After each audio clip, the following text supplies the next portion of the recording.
back to my channel. So this video is kind of a little more serious, and I hope by putting this out there I can help other people. I want to talk about anxiety, depression, and basically just mental health altogether. It's something that is very kind of shamed and nobody really talks about it. And to me, that kind of bothers me because I suffer from it.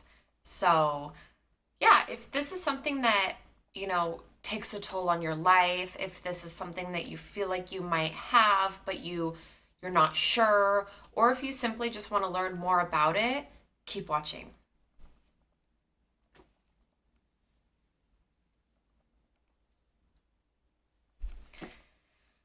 Okay, so to get started, I want to put it out there that I suffer from chronic panic disorder and just anxiety in general.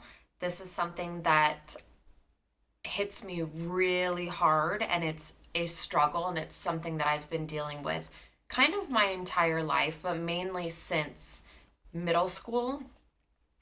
And I just think that it needs to be talked about more. No one ever really talks about it. It's something that is very internal. Personally, it's internal for the person going through it. And it's also very internal in a sense of like, no one talks about it. No one tells people when they're going through situations. I think people seem to be very embarrassed and ashamed, and I don't really know. I can't speak for everybody else, but I feel like the more that I personally talk about it, the more that people understand me as an individual and kind of why I am the way I am and act the way that I act sometimes. So, yeah, I mean, if you're going through this, or if you have some kind of mental health issue, which I don't even like to call it an issue, situation, then continue watching, because I have this amazing book that I want to recommend to everybody. It is called The Anxiety and Phobia Workbook. So let's start out with what I go through. Anxiety disorders. There's actually so many different kinds that people don't, nobody is the same when it comes to anxiety. Symptoms are different. Reasons you have it can be different. Anxiety disorder, it can come from, honestly, anything. It can be genetic, it can be hereditary, it can be situational, it can be sporadic, which is something that I have. And so usually situational anxiety is something that makes you anxious. So whether it's public speaking, crowds, intimacy, going on stage, heights, basically anything that will give you anxiety is situational anxiety. Sporadic or spontaneous anxiety, which is something that I suffer from, it comes out of the blue and it can last for hours. It can come in waves. And there's majority of the time no reason for it to happen. I can be at home in my comfort zone by myself with my partner, whatever, and it can hit me like a bag of rocks, and it's debilitating. I think that's the right word. These are some symptoms of just anxiety disorder. It's like shortness of breath, heart palpitations, trembling, shaking, sweating, choking, nausea, abdominal distress, numbness, dizziness, feeling detached or being out of touch with yourself, hot flashes, chills, fears of dying, fears of going crazy or out of control. Now that's pretty vague. Me personally, when I'm having a panic attack, it hits me out of nowhere and I get this huge hot flash from the top of my head. It goes through my body. I instantly feel lightheaded, dizzy, nauseous, and just sick to my stomach. My heart races, skips beats, double beats, drops beats. It's pretty intense, and I actually do get sick to my stomach. Like, have to run to the bathroom, and it's kind of like flu symptoms. So it sucks because when this is going on, and it does happen a lot of times, like in work situations or situations where I feel confined, which is also like agoraphobia is another thing, and I'll give you the definition of that. But agoraphobia is, well, there's kind of two definitions, but for what pertains to me is fear of panic.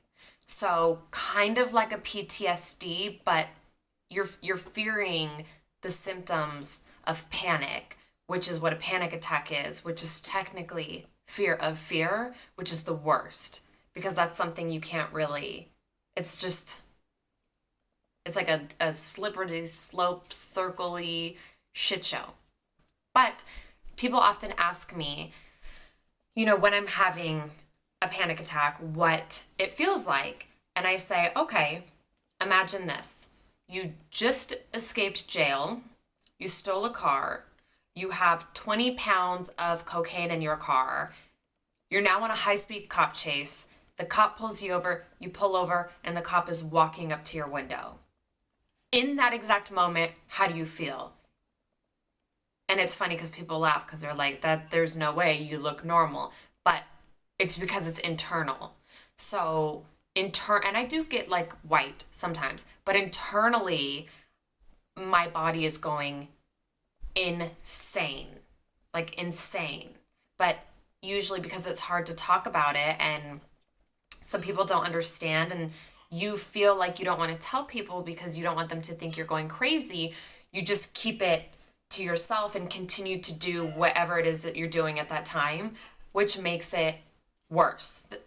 I have found when and this is usually in a work situation or a public situation where I'm with a bunch of people, or, I can't just leave and go take time to myself because I have to be on. I find that when I tell somebody what's going on with me and I talk about it, it helps alleviate the symptoms, because usually wherever it is that my panic attack starts, it'll stay there. So if it's in a restaurant, if it's in a room, if it's in a party or whatever, if I leave that situation and calm myself down, I'm usually fine. But the second I step back into that situation, it hits me again. So it's like I avoid a lot of situations. But I do find that when I talk about it and tell somebody what's going on and they have empathy towards me, it actually, majority of the time, kills the panic attack altogether, which is amazing. Where agoraphobia comes in, which I don't like to label or say that I have anything, only because that allows it to stick. So I try not to say I have this or my anxiety, because by saying that you're claiming it and it sticks with you. But these are just the symptoms that I have that go with these types of disorders, and I'm just now learning about them and what they are and definitions and the differences. And I find the more that I get close to this information, the less hold and impact it has on me, which I think really helps. It's kind of like the closer you get to the beast, the less scary it is, only because you start to understand the beast, if that makes sense. It's fear of fear, which usually happens. There's difference between anxiety and then having a panic attack. So anxiety can be minor, kind of like you had too much coffee. It's little, it's light, you can still get about your day, but you feel it. It's there, and it's just like annoying. Whereas a full-blown like panic attack is where I'm on the bathroom floor and I can't do anything. I can't move. I can't talk to anyone. I can't go I can't function. And those usually come in waves and they can last hours. And kind of the only thing that gets rid of them for me is I have to take some kind of a tranquilizer, i.e. Xanax or something, and I have to go to sleep and I have to sleep it off. Now, the thing with that, When those panic attacks get to the point of no return and I can't get rid of them, and I feel like all of the tools, like the natural tools I have learned and worked with to kind of get rid of this on my own without medicine, when they don't work, that's when I hit kind of my rock bottom of panic, because then I feel like I can't escape myself, and that's the worst. So usually breathing exercises, mental talk is huge.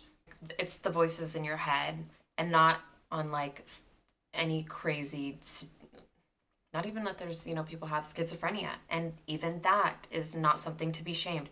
But I mean the voices in your head, anytime you're talking to yourself in your head, and people do it all the time, whether they want to admit it or not, you're constantly have this internal dialogue going.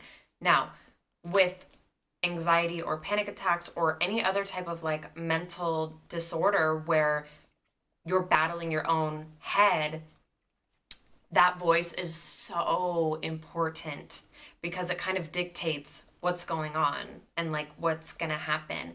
And usually when you're in that state of no return, your voice is, I'm going to die. I can't do this. I can't move. My heart's going to fall out of my chest.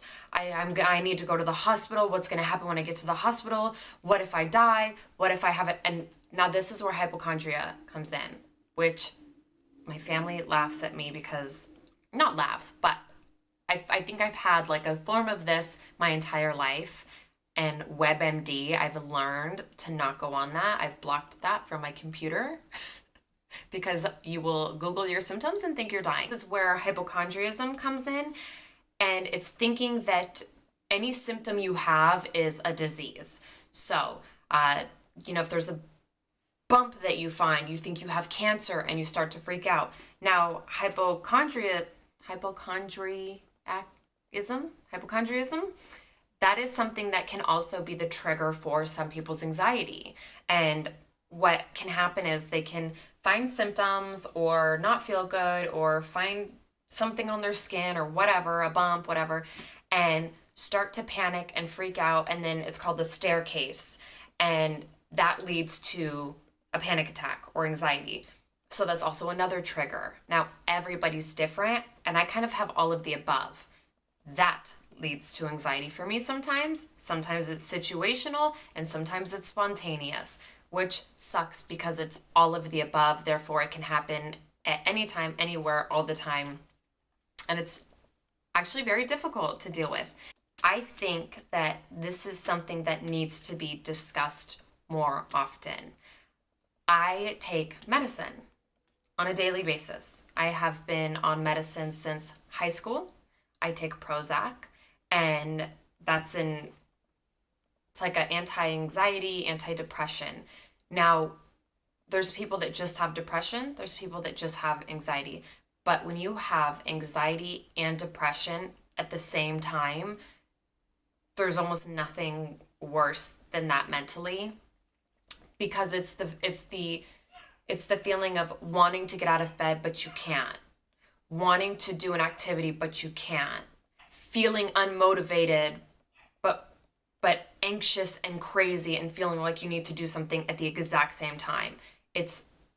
I would never wish it on anybody, and it is something that I deal with on a daily basis. I wake up in the morning, I want to do these things, but sometimes I can't even get out of bed.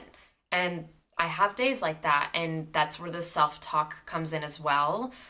And sometimes that doesn't even work. And I push through my day because I know that this is something that I deal with, and it's something that has to happen, but it's not easy for me. It's not easy for me to wake up and shower and get dressed and get ready and go about my day.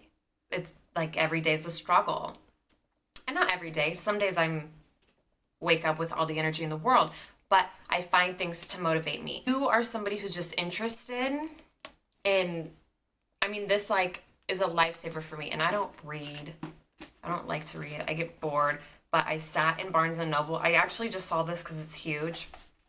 And then I sat there and read 40 pages. and then I figured I just had to pay the like $25 to buy it. But it's great because it has like basically the first chapter breaks down every type of anxiety disorder there is. So a lot of the current treatments are relaxation training, which is like abdominal breathing. Some people do yoga. And then there's cognitive therapy, which is the fearful self-talk, underlining, which is the self-talk. And there's problem solving, distraction, meditation, mindfulness practice, lifestyle, and personality changes, which health and exercise has a huge impact on anxiety too, which is why I'm trying to be better at that, but that also is very hard for me. To come to a conclusion about this video, I just want to put it out there that any of my, followers, subscribers, whatever you guys are, just loving people, if you guys suffer from this stuff, know that you're not alone. There are so many people that have depression. There are so many people that have anxiety, PTSD, OCD, ADHD. I could go on. And I think medicine shaming is a huge thing, and it is something that I dealt with for a long time, and I never wanted to get on medicine because I felt like I didn't need it, or I didn't want chemicals in my body when I could just work on it my own. But at the end of the day, if your brain and your neural pathways and there's like short circuits, and that's just stuff that you can't help. You can't help that. And that's where like the medicine does come in. Therapy also. Understand that medicine shaming is bullshit, and don't let anybody make you feel a certain type of way if you do take a medicine, because I do. And also if you choose not to and go the natural way, that's another thing that I've been trying to do. And when I'm having anxiety or in a full-blown panic attack lately, I have been trying to not take a sedative or like my, Xanax or whatever. And I've actually been trying to build new neural pathways in my brain to cope with this situation, because you never know what the future holds, and medicine might not be accessible. Who knows? And you want your brain to be able to help you figure out and problem solve by itself. Now, granted, there are some times where my body's convulsing, like actually, like my body's seizing, and I just can't. I can't, there's like no mental capacity there. And I do take medicine and I go to sleep, and there's nothing wrong with that. And I just want to let that be known. And I think a lot of people have different opinions, but I just wanted to make this video because it's something so dear to me, and it affects my daily life, and it's so personal to me. And I think that more people need to feel okay, to not be okay. And understand that you guys are not alone, and if you do deal with this, you can make it through. If you guys have questions or comments or concerns, or kind of just want to know more, I would love to have conversations with you in the comment box below. Like this video, please give it a thumbs up. Comment below. Don't forget to subscribe. I'm trying to upload a video every week for you guys and keep it consistent. And I just love you guys so much. Thank you.